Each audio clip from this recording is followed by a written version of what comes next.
El contenido proporcionado en este podcast tiene fines informativos y educativos únicamente. Cap Medical presenta.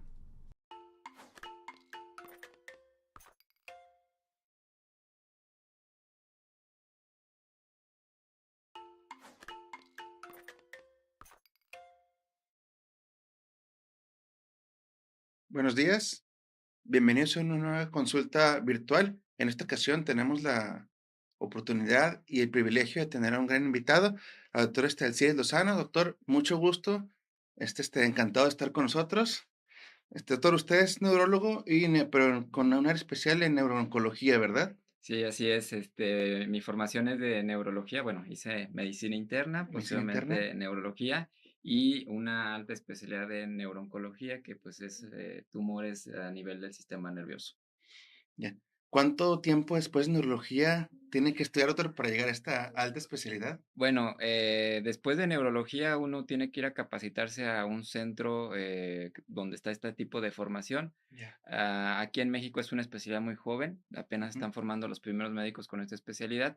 Yo tuve la oportunidad de irme al extranjero y Ah, ya. estuve por allá 2 años capacitándome para obtener este título de neurooncólogo.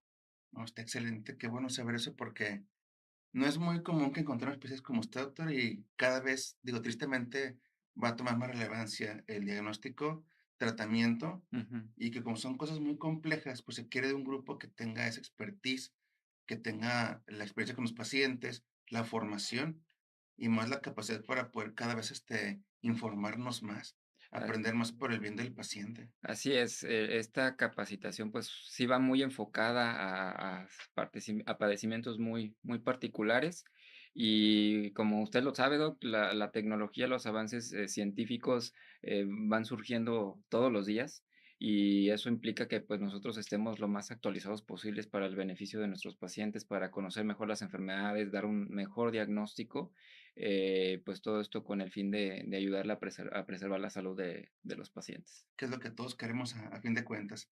Ahora, como fecha especial, el 8 de junio es el día de conmemoración contra la lucha contra el cáncer de cerebro. Involucra muchas cosas, el decir cáncer cerebral, ¿verdad? Uno piensa que es nada más una sola, en un solo lugar, pero tiene muchos que ver y de hecho esa parte quería continuar con las preguntas. Ujú. ¿Cómo podríamos definir lo que es bueno, un cáncer o un tumor cerebral? Bueno, Sabemos que la gente lo conoce así, pero el contexto clínico, el médico, pues ya tiene mucho que ver. ¿Cómo le podemos decir a quien nos están viendo de una forma como que más sencilla para que se pueda entender?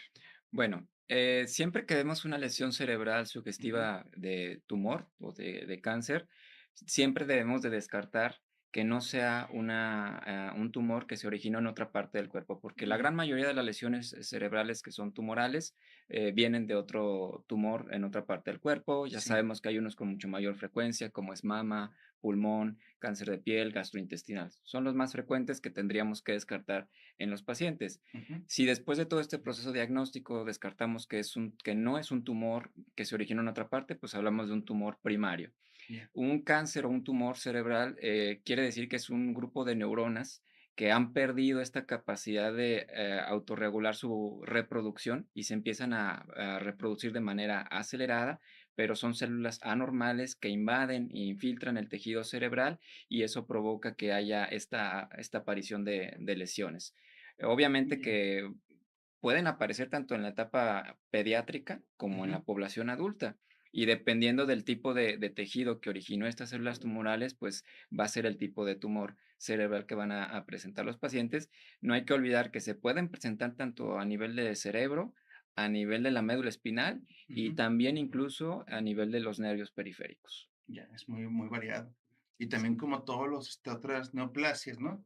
Tenemos lesiones benignas y malignas, pero aquí la parte como muy curiosa, ¿no? Es que aunque hay lesiones benignas, debemos tratarlas urgentemente, ¿verdad? Porque no tiene para dónde hacerse. O sea, el tipo o el nombre que damos a veces de benignidad no implica que esta lesión no va a transformarse, por así decirlo, con el paso del tiempo y puede volverse maligno. La manera que nosotros tenemos para clasificar a los tumores cerebrales se basa Ujú. en la clasificación de la OMS, la más reciente, la de 2021. Ujú. Y En las previas clasificaciones, el diagnóstico era basado, prácticamente en el diagnóstico histopatológico, o sea, se tomaba una muestra de tejido de la lesión tumoral, Sí, se mandaba a analizar al microscopio y el patólogo era el que nos daba el diagnóstico en base a las características que veía en el microscopio. El ya. tamaño de las células, si había ciertos grados de agresividad, por ejemplo, necrosis, vasculatura, etcétera, Ujú, y eso era lo que nos daba el diagnóstico previamente. Pero hemos visto que eso ya no es suficiente. ¿Por qué? Porque a veces pasaba que nos reportaban una lesión de bajo grado, sí, pero tenía el comportamiento de una lesión mucho más agresiva de lo que se reportaba. ya. Y eso dio pauta a investigar más por qué estas lesiones que tenían esta apariencia microscópica de benignidad terminaban comportándose como una lesión más agresiva.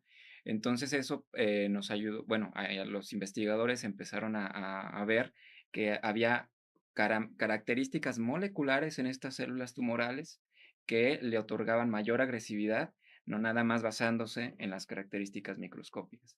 Por Ya, eso ya la última clasificación de la OMS, aparte de las características microscópicas, ujú, también requerimos un diagnóstico molecular de la lesión para poder hacer un mejor diagnóstico de esa lesión y obviamente ofrecer un mejor tratamiento, porque ciertamente sí puede clasificarse como una lesión de bajo grado, ujú, pero eso no implica que esa lesión pudiera transformarse en un futuro, si es que no se le da un tratamiento apropiado, a una lesión mucho más agresiva.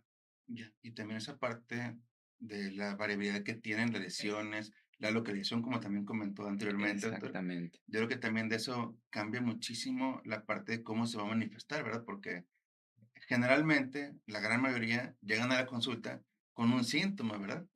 ¿Cuál es el Exactamente. síntoma que más encontramos ver en los tumores primarios? Bueno, también va a depender un poco de la edad, pero Okey, generalmente en los tumores primarios vamos a encontrar datos de focalización, que es así como nosotros lo conocemos en neurología. ujú, O sea, va a haber una alteración en el sistema nervioso que nos indica que hay una región en específico a nivel cerebral o de la médula donde se encuentra la lesión. ya, Lo más frecuente que presentan los pacientes, hablamos de debilidad en alguna parte del cuerpo de un solo lado, y okey, también no es raro que presenten los pacientes dolor de cabeza o ujú, crisis epilépticas, pero el ya, espectro en el cual se pueden presentar estas manifestaciones es variable.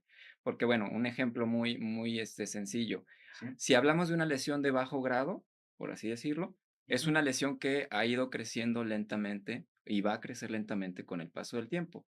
sí, Entonces, esto provoca que la persona pueda desarrollar con mayor frecuencia crisis epilépticas, a diferencia de las lesiones de alto grado, que son lesiones que crecen mucho más rápido y digamos que no le da tiempo a la lesión de que el paciente desarrolle crisis, pero presenta otras manifestaciones como ujú, debilidad en un lado del cuerpo.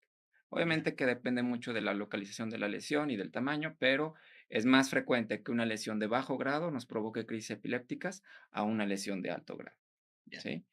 Entonces, bien importante porque, bueno, sabemos que a lo mejor es mucho más común en los pacientes pediátricos para que tengan epilepsia y que se haga el diagnóstico lo más completo posible, ¿verdad? Que Es ninguna crisis es exactamente, normal y es una exactamente, cosa de urgencia para poder encontrar el origen y si es algo de algún tumor, pues mucho más prioritario para su exactamente. atención. Sí, también puede presentar desde dolores de cabeza, náusea, vómito, problemas de la visión, etcétera. Entonces, las manifestaciones son muy variadas. No hay una manifestación característica que nos diga que si este paciente presenta tal síntoma, Ujú, es muy sugestivo de un tumor cerebral. Entonces, ya, esto va a depender de muchos factores, pero en todos los pacientes, pues siempre tenemos que indagar cuál es la causa o el motivo por el cual apareció tal síntoma que nos refiere el paciente. muy bien. Esos tipos de tumores sabemos que son muy variados, ¿verdad? Pero ¿sabemos de algún factor de riesgo importante, específico, para tener en cuenta y que la gente sepa, si yo tengo este factor de riesgo, debo atenderme de manera prioritaria como cualquier síntoma? ¿Cuáles serían los factores más importantes que pudiéramos tener en cuenta? El único factor de riesgo externo, por así decirlo, que Ujú, ha demostrado que predispone a un mayor riesgo de desarrollo de un tumor cerebral es el antecedente de exposición a radiación. ya, No hablo de la radiación solar, no hablo de la radiación diagnóstica que utilizamos, por ejemplo, para cuando se hacen radiografías de cráneo, sino de Ya. la radiación terapéutica, por ejemplo, pacientes que tuvieron en la infancia o previamente en algunos años antes del desarrollo del tumor, algún tipo de cáncer que ameritó Ujú. que el paciente recibiera radioterapia a nivel de cabeza o a nivel de cuello, eso puede aumentar el riesgo de en unos años desarrollar un tumor cerebral. Pero es el único factor extrínseco externo, perdón, bien demostrado. Lo que es el celular, Ujú. alimentación, Sí, todo ese tipo de factores no se ha demostrado. Puede haber factores genéticos, sí, aunque es lo menos frecuente en los tumores primarios. A ya. veces tenemos ciertas enfermedades genéticas que puede predisponer al desarrollo de ciertos tumores, incluido a nivel cerebral, como Ujú. usted bien lo sabe, está síndromes genéticos como el de von Hippel-Lindau, Sí, la neurofibromatosis, tanto la tipo 1 como la tipo 2.